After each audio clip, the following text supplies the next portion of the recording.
Hi there Libra, thank you for joining me for your weekly forecast for week commencing the 4th of January. Being an air sign, it's often how you think about things that's your first response. But what's required of you at the start of this first full week of the year is to be in touch with how you feel about things, especially about where you live, how you live there and who with. Your closest emotional involvements are very much under the astral spotlight. And yet it doesn't look like that at first look, because Venus, your ruler, is in a very chatty, sociable area, and Mercury, the planet of communication, is in your sister air sign of Aquarius, playful and gregarious. And you may even find yourself wanting to get together with some of the people you encountered over the holidays and repeat the whole thing.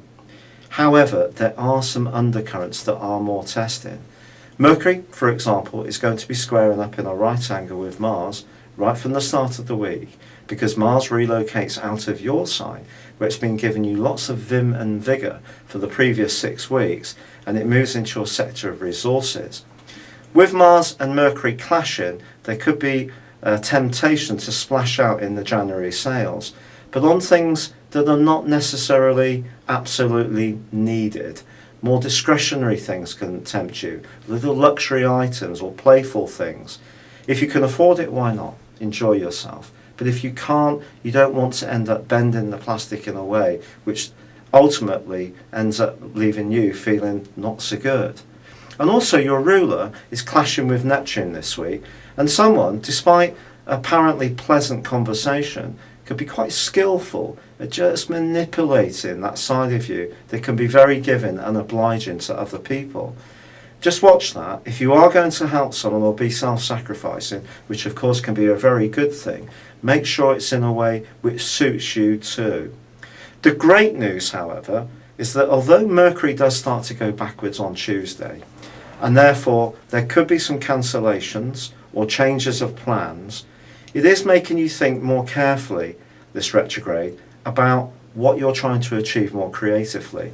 Now, some astrologers do characterize Mercury retrograde as being a really bad thing.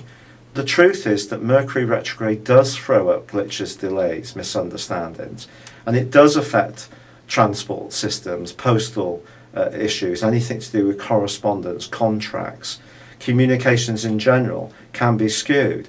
But it also offers an opportunity to rethink things that aren't working.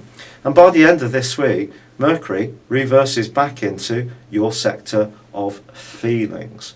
Now, Mercury's not particularly happy in this area, I have to say, but you have an opportunity through to the 25th of January to really make sure that you're doing the right thing around those emotional foundations. Don't rush. That's the key issue here.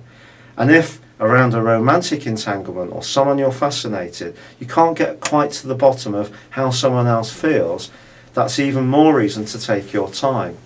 There could be a touch of mystery if you meet someone new, and that can actually be quite exciting. This person could be someone you encounter in an everyday situation, but again, take it back to how it feels, not how you talk it through or it seems.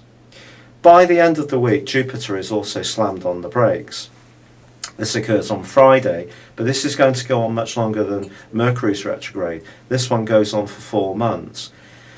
If the more philosophical side of life and being of service and making a contribution to society has generally been on your mind since last August, it wouldn't really be a surprise, or you may have found yourself more attracted to complementary therapies, spirituality in general. I just feel again, this is an opportunity to pause, reflect and gain. Jupiter is a very expansive influence. It's not that happy in Virgo, because Virgo is about details.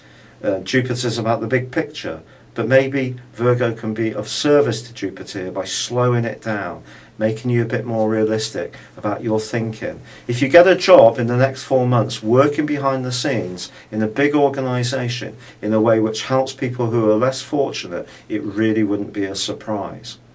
But as this week draws to a close, well, Mercury rewinds on Saturday into Capricorn, but there is a new moon in Capricorn. And this new moon gives you the opportunity to refresh those areas that I've spoken of all through, the areas that are to do with how you feel. those foundations, those basic rafts of security, physical or emotional. And over the next month, something exciting could happen, providing you think it through really carefully. Sometimes people accuse you of overanalyzing things, and therefore you find it hard to make a decision. But in this instance, I think it will be a good thing and protect you. There's also, on this new moon, a right angle to Uranus. Yes, our old friend Uranus in your 7th solar house of relationships. It's crucial that if you are trying to do anything that affects somebody else, that you feel very safe, that there's not going to be some kind of unexpected change of plan or attitude that can then have a devastating effect on you. So do proceed with caution. It's been a real pleasure being with you. Good luck and goodbye for now.